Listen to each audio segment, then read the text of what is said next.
guys, today's exercise of the day is a follow-up from this morning's message, which was all about muscle imbalance. So a muscle imbalance is purely when one muscle becomes tight or it becomes overworked and we need to lengthen that muscle back out. Or it might be that the muscles have become weak and long, which means that we just need to strengthen them up again. And when this happens, it causes joints to sit in an incorrect position, or it could also cause us to start using compensatory movements, so using different muscles to perform the task.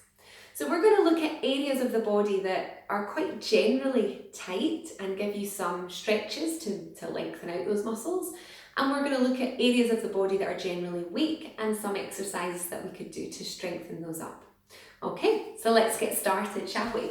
So the first thing we're going to look at is the hips. So generally, for most of us, we have tight hip flexors through everyday life, and we've got quite weak or long glutes, or bum muscles. So let's look at the lengthening first, because we really need to lengthen before we strengthen.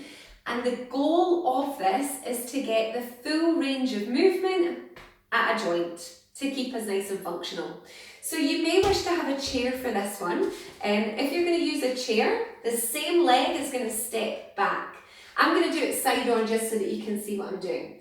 So one leg is going to come back as far back as you comfortably can. You want your knee in line with the middle of the foot, and the back knee is going to bend and hopefully drop underneath your hip. So the idea is to get your hip to open. And to do that, we need to tuck the pelvis under. This is where I'm really tight and I'm feeling this already. Squeeze your glutes and drop into that as much as you comfortably can. Now, as we do this, we want to keep the belly lifted, to keep it long, to keep the back long, and keep tucking the back hip under and bending the knee. Now, we want to hold this for a minimum of 30 seconds, up to a minute. Now we're breathing as we do this, we're tucking the hip under, breathing in through the nose and out through the mouth.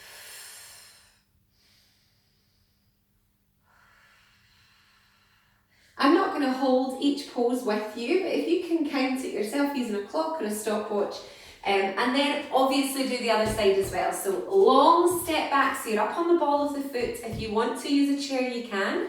We then tuck the hip under, we bend the knee, and we squeeze the bum. The front knee is pushing out, but the big focus here is stretching out this big psoas muscle, and it's so important that we keep this one flexible.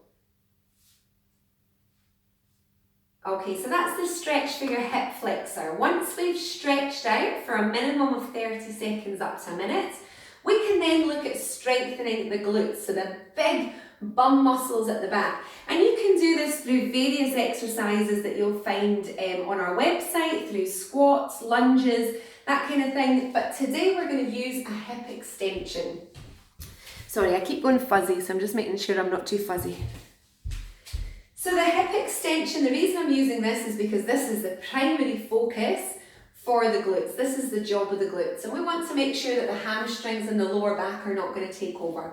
So the hips are facing one way, the belly is drawn in, we're squeezing the bum, and we're slowly kicking the leg back with the focus of squeezing the bum. If it's not squeezing, give it a good prod and that'll help to fire up the nerves. Yeah, it's just giving a little bit of a proprioception for the nerves.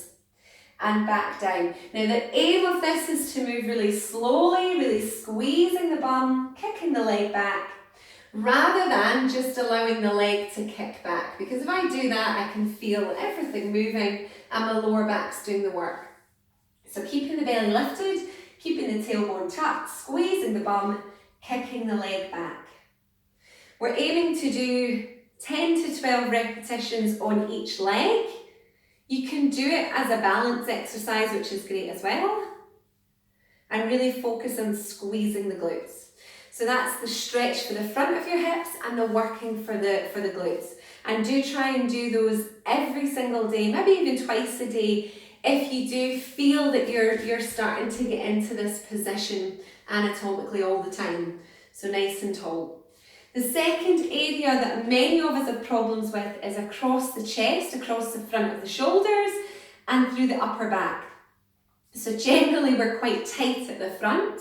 So all we want to do is reverse our everyday position. So we want to open out the chest for a stretch. Keep the chin slightly tucked so that your neck is long and opening out the arms. So all we're doing is getting this stretch through the front of the shoulder and into the chest. If it's comfortable, we're going to clasp the hands at the back. Roll your shoulders away from your ears and draw your knuckles down towards the floor, pinching your shoulder blades together. Now again, we're going to hold this for up to a minute. This is such a great exercise. If you can do this every time that you go and stick your kettle on, you'll feel such a great benefit from it. So still, I've got my belly drawn in, I've got all my core muscles drawn in. As the stretch gets easier, I'm going to take another breath in, and as I exhale, I'm going to lift my hands a little bit further. And again, if you're not clasped here, same idea with the hands here. As this gets easier, we're just going to open the chest a little bit more, big squeeze between the shoulder blades. Oh my goodness, what a great, great, great exercise. Love it. Now the second thing that we need to do is work into the upper back. So that's to strengthen the upper back muscles. Now to do this, again, this in itself will help, but we want to be able to pull and really squeeze between the shoulder blades. So again, we can do this simply by keeping the arms in front, shoulders away from ears, breathing in through the nose, and as you exhale, drawing the shoulder blades together at the back with a big squeeze. Now, if you do happen to have a resistance band, it's a great idea to just add a little bit of resistance. And you can do this standing or seated. So same idea again, I'm going to have my palms facing up, arms in front, shoulders away from my ears, a little bit of tension on the band to begin with, breathing in through the nose, and as you exhale, sliding the shoulder blades together at the back with a slight opening of the band, breathing in through the nose, out through the mouth. Now we can either keep it low or knuckles up, again, a little bit of tension on the band, shoulders away from ears, breathing in through the nose. As you exhale, we're going to draw the elbows behind, bending them, big squeeze of the shoulder blades, and then slowly releasing. Exhaling, drawing the knuckles apart, squeezing between the shoulder blades, and inhaling to release. So you can pick either one of those exercises, either palms up, shoulders away from ears and draw in, or knuckles up and just below shoulder level. The strengthening exercises, we're going for, I'm already standing on one hip. Posture is so important. We want to aim to do 10 to 12 repetitions, have a short recovery, and repeat twice. Okay? And the lengthening exercises, so the stretching through the chest and through the hips, so important that we're aiming for the minute. So we are trying to get to that point of flexibility. I'm going to pop some more exercises in the next few days that are maybe slightly more advanced, but those are a really great start into counterbalancing our everyday lives. If you've got any questions, please do not hesitate to get in touch, or if you feel like you would benefit from more of a one-to-one, absolutely. If you're on YouTube, please subscribe. So important for us and for our funding.